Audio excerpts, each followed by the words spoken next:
अक्सर हम सोचते हैं कि कहानियाँ बस मनोरंजन के लिए होती हैं, है ना? पर असल में ये हमारी गाइड की तरह होती है। ये हमें सिखाती हैं कि ज़िंदगी में सही रास्ते कैसे चुनें। तो चलिए आज साथ मिलकर देखते हैं कि इन कहानियों से हम क्या सीख सकते हैं। चलिए शुरुआत टोफू के इन शब्दों से करते हैं। जब टोफू ये सब कबूल करता है तो हमें याद आता है कि सच बोलना कितना मुश्किल हो सकता है, पर ये बहुत ज्यादा हिम्मत का काम भी है। और यही सवाल कि सच बोलने के लिए इतनी हिम्मत क्यों चाहिए, हमें हमारी पहली कहानी की तरफ ले जाता है। ये एक ऐसी कहानी है जो हमें सिखाएगी कि सच्चाई का साथ कभी नहीं छोड़ना चाहिए, फिर चाहे हम बिल्कुल अकेले ही क्यों ना पड़ जाएं। तो कहानी कुछ यूं है कि एक बहुत ही खूबसूरत राजकुमारी है जिसे एक राजकुमार से शादी करने के लिए एक लंबे सफर पर भेजा जाता है। लेकिन रास्ते में उसकी अपनी ही दासी उसे धोखा दे देती है। अब सोचिए, राजकुमारी के सामने कितना मुश्किल फैसला था। उसे अपनी माँ का दिल टूटने से बचाना था। इसलिए वो दासी की सारी बातें मान लेती है और अपनी शाही पहचान को एक गहरा राज बनाकर रखने के लिए तैयार हो जाती है। जरा सोचकर देखिए कि राजकुमारी की दुनिया कैसे बिल्कुल पलट गई थी।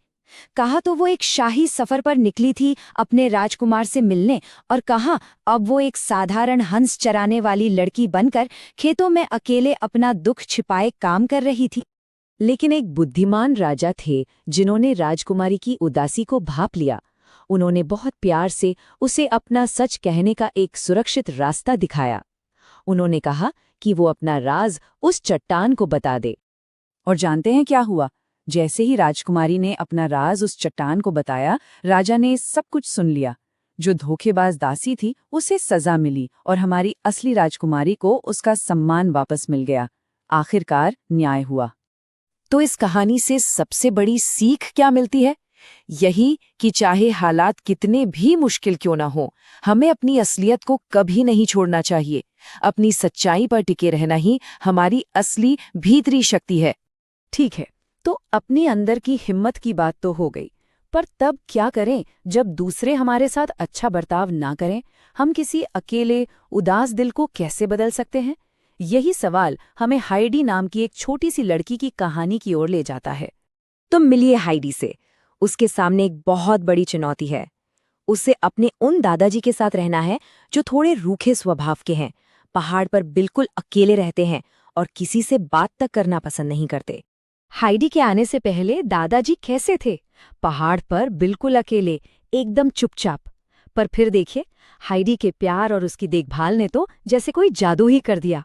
वही दादाजी अब हंसने खेलने लगे थे और कभी-कभी तो प्यार से उनकी आंखों में आंसू तक आ जाते थे। कितना बड़ा बदलाव था ये। और हाइडी की ये अच्छाई सिर्फ पहाड़ों तक ही सीमित नहीं रही। जब वो शहर गई तो वहां उसकी दोस्ती क्लारा नाम की एक लड़की से हुई जो व्हीलचेयर पर थी और बहुत अकेली महसूस करती थी। हाइडी ने उसकी जिंदगी को भी हंसी और खुशियों से भर दिया।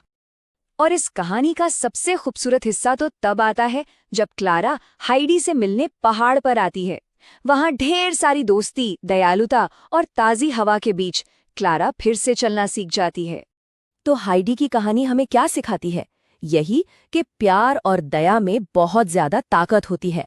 अगर हम लगातार बिना रुके किसी के साथ प्यार से पेश आते हैं तो हम उसकी पूरी दुनिया को बदल सकते हैं।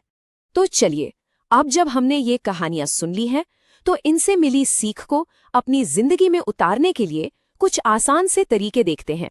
इसे एक तरह की स्टडी गाइड समझिए। दयालु होना कोई मुश्किल काम नहीं है, सच में। हम अपनी बनाई कोई चीज किसी के साथ बांट सकते हैं, किसी दोस्त को एक अच्छी सी कहानी सुना सकते हैं, या फिर बस किसी को गुड मॉर्निंग या गुड नाइट कह सकते हैं। किसी से बस ये पूछ लेना कि आपका दिन कैसा था भी बहुत मायने रखता है। और हाँ, चींटी और टिड्डे की कहानी से मिली सीख को भी नहीं भूलना है। आज की गई मेहनत हमें आने वाले कल में आराम देती है। बिल्कुल वैसे ही जैसे केकड़े और लोमड़ी की कहानी हमें सिखाती है कि हमें अपनी ताकत और अपनी कमजोरियों दोनों को समझना चाहिए और ये जानना चाहिए कि हम कहाँ सबसे ज्यादा सुरक्षित महसूस करते हैं। तो इन सारी कहानियों के बाद एक सवाल बचता है। कल हम सब अपनी थोड़ी सी दया से किसकी जिंदगी में एक छोटा सा प्यारा सा बदलाव ला सकते हैं? क्योंकि देखिए, इन कहानियों ने हमें यही तो सिखाया है कि सच्चाई और दया में सच में दुनिया को बदलने की ताकत होती है। एक बार में बस एक अच्छा काम और बदलाव शुरू हो जाता है। आपसे अनुरोध है कि इस चैनल को लाइक, शेयर, कमेंट और सब्सक्राइब करें।